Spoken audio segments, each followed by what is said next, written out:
ममता की आखिरी आलिंगन, मौत भी जिसे जुदा ना कर सकी। बरगी की लहरों में दफन हुई जिंदगी, 10 मिनट का तांडव, 9 मौतें और सिस्टम का वो सुराग जिससे डूब गया क्रूज। क्या ये हादसा था या नियमों की बलि चढ़ाकर किया गया सामूहिक कत्ल? लहरों का शोर और चीखती खामोशी, बरगी डैम के गहरे पानी में छिपे हैं कई गुनहगार। नमस्कार, आप देख रहे हैं इंस्टाफीड न्यूज और मैं हूं आपके साथ कोमल गुप्ता। जबलपुर का शांत बरगी जलाशय शनिवार शाम को चीखों से गूंज उठा। खुशियां मनाने गए परिवारों को क्या पता था कि जिस क्रूज की सवारी को वे अपनी यादों में कैद करने जा रहे हैं, वही उनके जीवन का आखिरी सफर बन जाएगा। अब सवाल उठता है कि इतने बड़े हादसे के पीछे आखिर कौन जिम्मेदार है?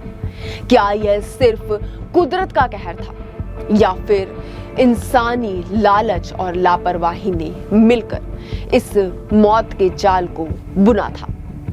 शाम के 6 बज रहे थे। हवाओं ने अपना रुख बदला और शांत दिखने वाली लहरें ऊंची होने लगी।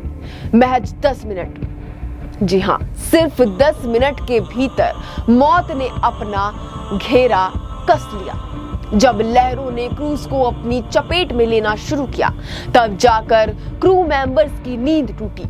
अचानक यात्रियों को लाइफ जैकेट पहनाने के निर्देश दिए गए, लेकिन ये निर्देश सुरक्षा नहीं, मौत का पैगाम बन गए। घबराहट में सभी 43 यात्री एक ही तरफ दौड़ पड़े। नतीजा, क्रूज का संतुलन बिगड़ा और वह पलक झपकते ही जल समाधि बन गया। इस हादसे की सबसे दर्दनाक तस्वीर रेस्क्यू ऑपरेशन की 12 घंटे बाद सामने आई। सेना के गोताखोर जब गहरे पानी में क्रूज की खिड़कियां तोड़कर अंदर दाखिल हुए, तो वहां का दृश्य रूह कपा देने वाला था। एक माँ ने अपने 4 साल के मासूम बेटे को सीने से इस कदर चिपकाया हुआ था कि मौत भी उनकी पकड़ ढीली नहीं कर पाई। लेकिन क्रूज के मलबे ने उन्हें बाहर निकलने का मौका ही नहीं दिया। बता दें, इस क्रूज के डूबने के कई कारण हैं। सबसे बड़ी गलती ओवरलोडिंग थी। क्रूज की जितनी क्षमता थी, उससे कहीं ज्यादा लोगों को उस पर सवार कर लिया गया था, जिससे पानी में नाव का संतुलन पूरी तरह बिगड़ गया। दूसरी बड़ी चूक यह रही कि क्रूज पर सुरक्षा के पुख्ता इंतजाम नहीं थे। ना तो यात्रियों को लाइफ जैकेट पहनाई गई थी और ना ही वहां पर्याप्त लाइफ बॉय मौजूद थे, जिससे डूबते समय लोगों के पास बचने का कोई सहारा नहीं रहा। तीसरी वजह मौसम और पानी के बहाव की अनदेखी थी।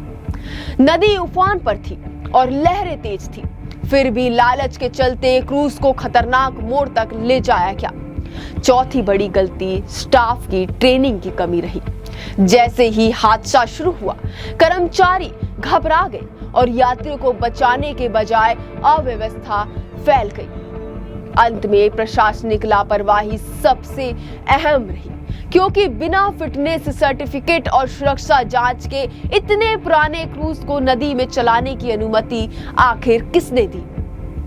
इन 5 गलतियों ने मिलकर एक साधारण सैर को एक भयानक त्रासदी में बदल दिया। बरगी का पानी अब शांत है, लेकिन उन परिवारों के दिलों में उठा तूफान कभी शांत नहीं हो पाएगा, जिन्होंने अपनों को खोया है। यह हादसा एक सबक है।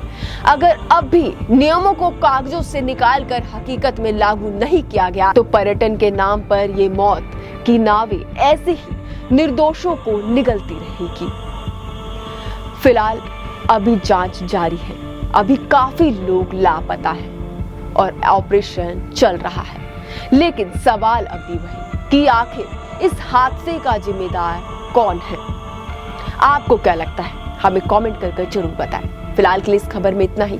बने रहिए इंस्टाफीड न्यूज के साथ। मैं कोमल गुप्ता, धन्यवाद।